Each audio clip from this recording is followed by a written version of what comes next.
हरिओम, जय श्री श्याम। साथियों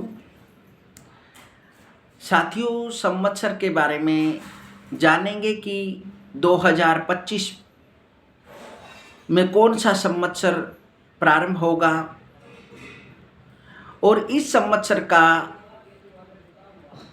राजा का पद किस ग्रह को दिया है और मंत्री पद किस ग्रह को दिया है।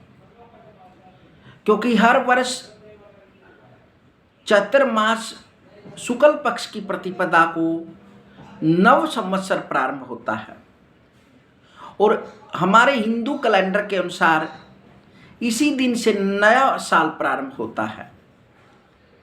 इसलिए आप सभी को नव संवत्सर 2082 सिद्धार्थी नाम संवत्सर की हार्दिक शुभकामनाएं। यह संवत्सर 30 मार्च 2025 दिन रविवार को प्रारंभ हो रहा है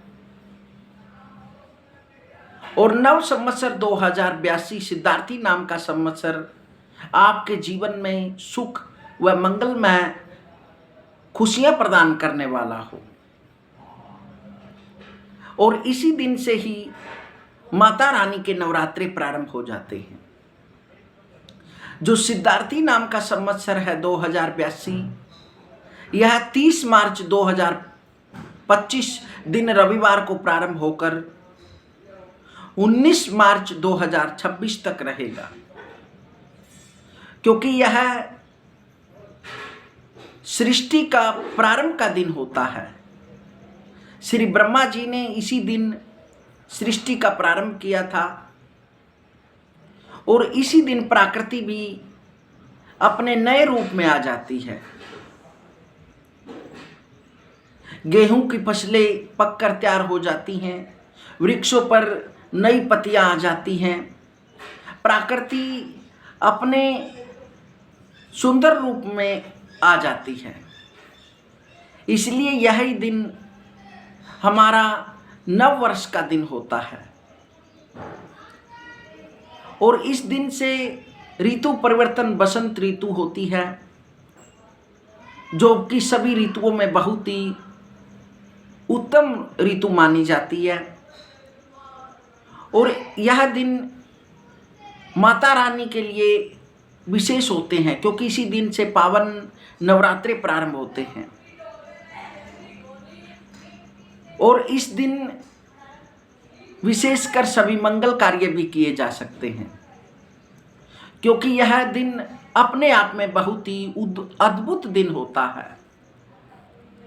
इस दिन यदि आप कोई कार्य प्रारंभ करना चाहते हैं तो कर सकते हैं, कोई नवीन कार्य करना चाहते हैं, कोई भी किसी प्रकार का मूर्त करना चाहते हैं तो इस दिन आप कर सकते हैं। इसलिए हम आशा करते हैं कि यह जो नव संवत्सर है आप सभी के लिए खुशियों देने वाला हो। और जिस दिन यह नव संवत्सर प्रारंभ होता है और उसी दिन जो वार होता है उसी वार को संवत्सर का राजा का पद दिया जाता है। इसलिए नव विक्रम संवत 2082 सिद्धार्थी नाम संवत्सर 30 मार्च 2025 को दिन रविवार हो रहा है। इसलिए राजा का पद सूर्य को दिया गया है। और इसके बाद जब आगे संक्रांति, सूर्य की संक्रांति प्रवर्तित होती है, जिस दिन वही दिन उस संवत्सर का मंत्री कहलाता है। इसलिए सूर्य मेष राशि में रविवार को आएंगे तो इसलिए मंत्री पद सूर्य को दिया गया है। इस संवत्सर में राजा पद और मंत्री पद दोनों ही सूर्य ग्रह को प्राप्त हुए हैं। इसलिए यह आपके जीवन में बहुत खुशी देने वाला होगा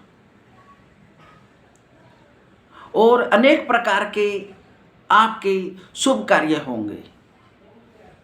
साथियों, हमारे द्वारा दी गई जानकारी आपको कैसे लगी कमेंट के माध्यम से ज़रूर बताएं और आगे एपिसोड में आपको बताएंगे कि जो नव संवत्सर 2082 है और इसको राजा पद और मंत्री पद सूर्य को दिया है, इसका फल क्या होगा आगे एपिसोड में बताएंगे। तब तक हरिओम।